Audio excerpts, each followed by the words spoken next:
We are gathered here today to honor the individuals who have touched our hearts and molded our minds on our path to becoming future physicians. To our family and friends, greetings and welcome. To our faculty, thank you for honoring us with your presence. To my fellow student doctors, thank you for your attendance. I began today to tell you of a woman whom I never knew, yet I held more intimately than her own mother. I began today to tell you of a woman who impacted my life and will be forever etched in my memories. Please let me share with you what she meant to me. When I originally thought of medical school, the class that epitomized the experience was gross anatomy. This class is the foundation that our medical careers are built upon. Our futures will be forever entwined with the experiences we shared in our first 6 months with these cadavers.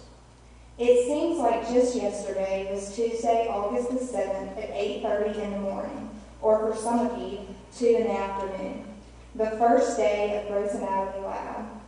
We entered the lab in our scrubs, lab coat, and what was called by the upper years, old tennis shoes. I entered the lab that morning with trepidation and excitement, uncertain of what was to come. Searching the lab for my home of the next 6 months, I arrived at my destination in the very back of the room, and there she lay, Virginia. I nicknamed Virginia Jenny during our first week together. She conjured up feelings reminiscent of my own living grandmother, V. As we unzipped the body bag, my eyes were immediately drawn to her clenched right fist. What was she holding on to? What was she holding on to? What was she thinking in the last seconds of her life? My lab group and I proceeded to flip her onto her stomach since we were to begin by dissecting her back. It was in the moments following the flip that I first noticed her beautifully painted fingernails sculpted so perfectly around the cuticles and shined a perfect shade of pink. Noticing that detail threatened to unleash the flood of tears that had been gathering. Thoughts and images raced through my mind. Who painted her nails? Could it have been her daughter or granddaughter? Was she like me? Did she paint her grandmother's nails like I had the day before I left for Pikeville? Or maybe it was a nurse who cared for her at the nursing home.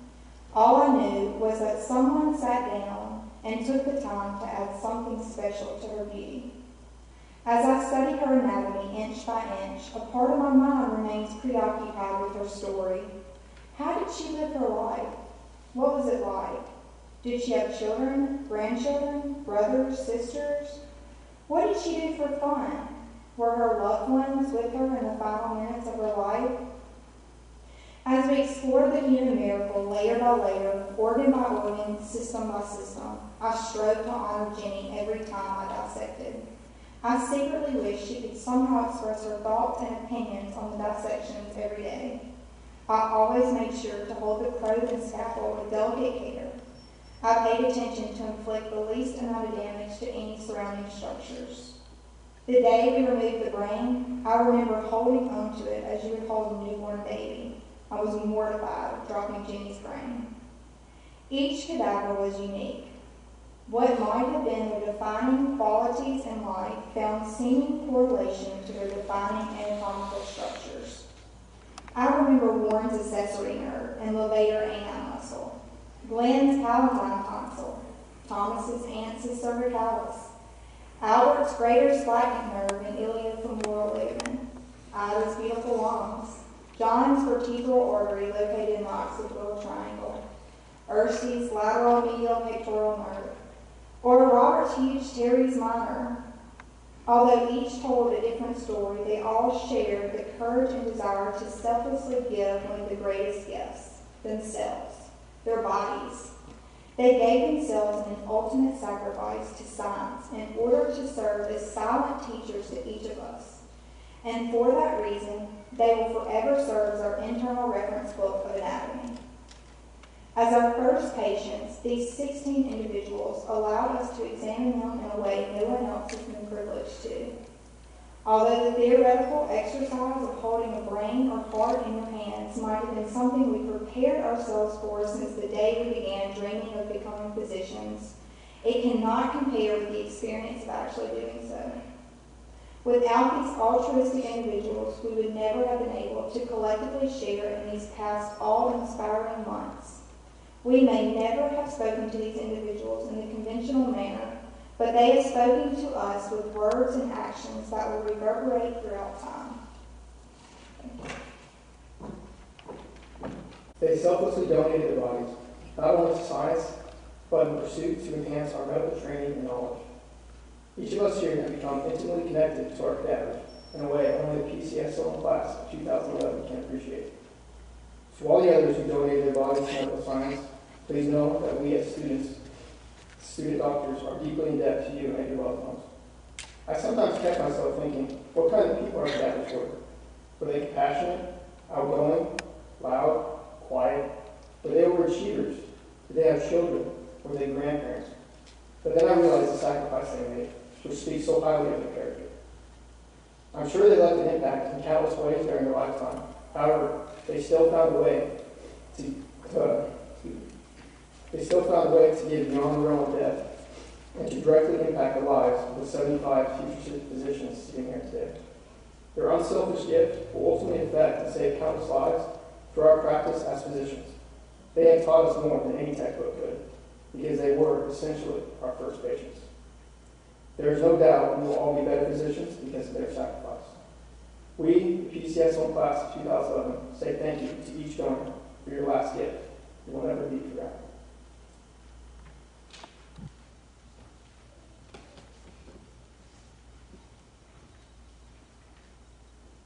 I'll now read the names of our 16 donor bodies so that our first-year medical school students can give their final respects to their donor bodies.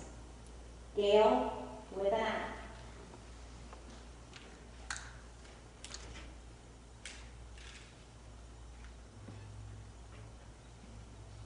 Florence.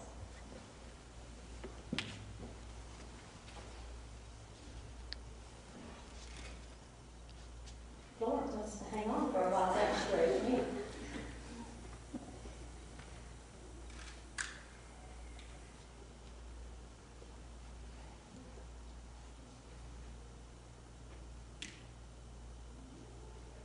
Albert.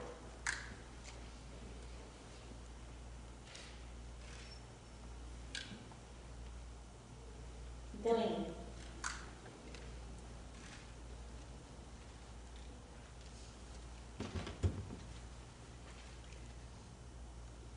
Virginia.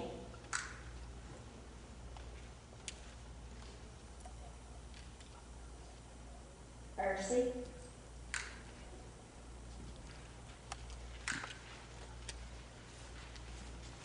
John from Group A.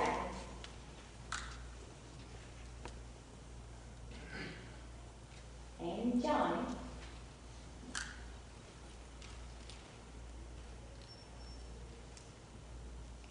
Gail with a Y.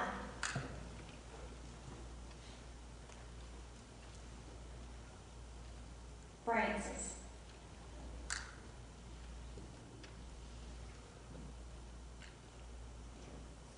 Robert.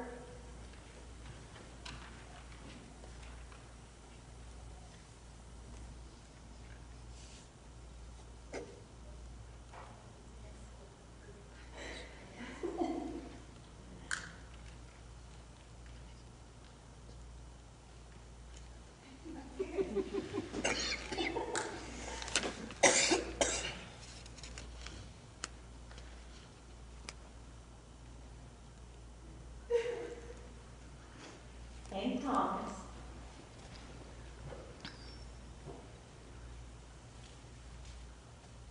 Valeska.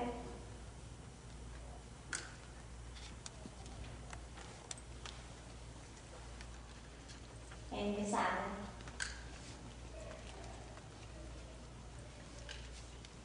John from Group B.